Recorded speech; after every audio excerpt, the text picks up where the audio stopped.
Namaz kılmayan kardeşlerim, namazda gevşeklik gösteren kardeşlerim, namazı sürekli ileri bir tarihe atan kardeşlerim, buraya kulak ver. Alemlere rahmet olarak gönderilen Hazreti Muhammed Mustafa sallallahu aleyhi ve sellem Efendimiz şu şekilde buyuruyor.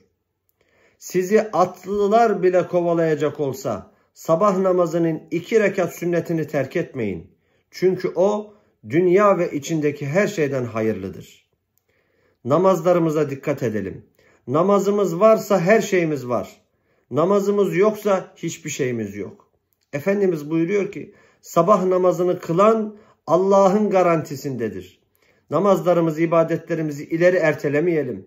Çünkü Efendimiz buyuruyor ki erteleyenler helak oldular. Yüce Rabbimiz namazı anlayabilmeyi, sevebilmeyi, namazdan ayrılmadan bir ömür sürebilmeyi bizlere nasip eylesin.